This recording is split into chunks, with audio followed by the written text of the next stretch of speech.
নারায়ণগঞ্জের শীর্ষ সন্ত্রাসী ও ডাকাত সর্দার সাহেব আলীকে র্যাব 11 ও র্যাব 9 যৌথ অভিযানে সুনামগঞ্জ থেকে গ্রেফতার করেছে।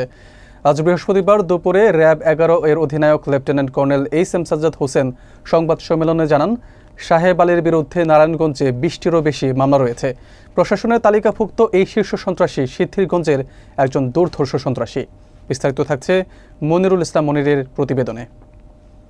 নারায়ণগঞ্জের সিদ্ধিরগঞ্জের শীর্ষ সন্ত্রাসী ও ডাকাত সর্দার সাহেব আলীকে র্যাব গ্রেফতার করেছে। র্যাব 11 ও র্যাব 9 যৌথ অভিযানে সুনামগঞ্জ থেকে তাকে আটক করা হয়। র্যাব 11 অধিনায়ক lieutenant colonel HM. Sajjad Hossain সংবাদ সম্মেলনে জানান, সাহেব আলীর বিরুদ্ধে নারায়ণগঞ্জের বিভিন্ন থানায় 20টিরও বেশি মামলা রয়েছে।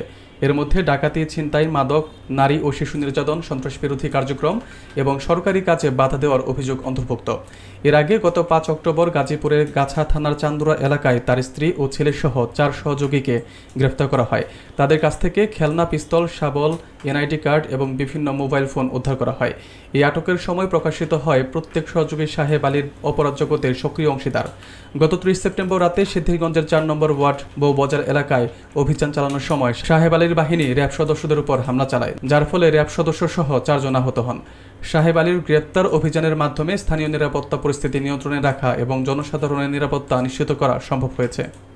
তিনি মূলত এই আটিওয়াদ্দা এলাকার যে চাঁদাবাজি, ছিনতাই এবং ডাকাতি এইটার নিয়ন্ত্রণ করে থাকে তিনি, এবং তাকে সর্দার হিসাবে সবাই জানে। এবং এই ঢাকা চিটাগাং যে হাইওয়ে যেটা রয়েছে, এটার যে কাঁচপুর সংলগ্ন যে আশপাশের এরিয়াকে যেখানে ডাকাতি এবং ছিনতাই হয়, এটার সাথেও তার সংশ্লিষ্টতা রয়েছে।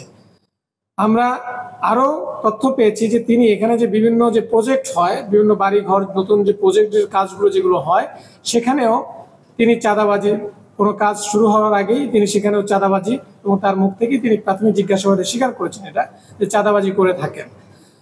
রাতের আধারে যখন এই এলাকাটা, আপনারা জানেন যে নদীর পাশ দিয়ে এলাকাটা একটু নির্জন এলাকা, যখন সন্ধ্যার পরে কোনো নির্জন একাকী কাউকে পেলেই তিনি এবং তার দলবল তারা লোকাল অস্ত্রের ভয় দেখিয়ে তাদের কাছ থেকে ছিনতাই এবং ডাকাতির মতো ঘটনা ঘটিয়ে থাকে। আপনারা জানেন যেখানে একটা বিখ্যাত একটা মিল ছিল, মনোয়ারা মিলস, যেটা পরিত্যক্ত অবস্থায় ছিল, এবং এইটার যে লুট ডাকাতির, এটার মালামাল যে লুট এবং ডাকাতির সাথে এটার মেইন যে মূল হোতা, এটা হচ্ছিল এই আমাদের প্রাথমিক তদন্তে যেটা বেরিয়ে এসেছে, এটারও মূল হোতা ছিল এই সাহেব আলী। সো তার প্রেক্ষাপটে একটা কোশ্চেন করেছেন, আমরা কিছুদিন পূর্বে তার সম্পর্কে যখন একটা তথ্য পাই এবং সে লক্ষ্যে আমরা আমাদের গোয়েন্দা কার্যক্রমের অংশ হিসেবে নিউজ কালে তার লোকেশন আইডেন্টিফাই করার জন্য যায়, যখন তার এলাকায় যায় এবং তার লোকজন এটা টের পেয়ে, জানতে পেরে আমাদের লোককে শনাক্ত করে আমাদের লোকের উপরে আক্রমণ করে, যে ঘটনা তিনি ইতিপূর্বেও বিভিন্ন সময় ঘটিয়েছে। এবং এই পুলিশি কাজে বাধা দানের জন্য তার বিরুদ্ধে ইতিপূর্বে আরো 5টি মামলা রয়েছে। তো তার নেচারটাই হচ্ছে এরকম যে তার দলবল নিয়ে তাকে যখন তার বিরুদ্ধে আইনানুগ ব্যবস্থা গ্রহণ করা হয়, তার এলাকায় গেলেই তিনি তার দলবল নিয়ে আইন শৃঙ্খলা বাহিনীর উপরে আক্রমণ করে। তো যাই হোক, আমরা তাকে গতকাল একটা অভিযানের মাধ্যমে র্যাব 9 এবং র্যাব 11 একটি যৌথ অভিযানের মাধ্যমে গতকাল সুনামগঞ্জে তাকে আমরা অ্যারেস্ট করি। তার বিরুদ্ধে আমাদের পরবর্তী যে আইনানুগ ব্যবস্থা সেটা প্রক্রিয়াধীন রয়েছে।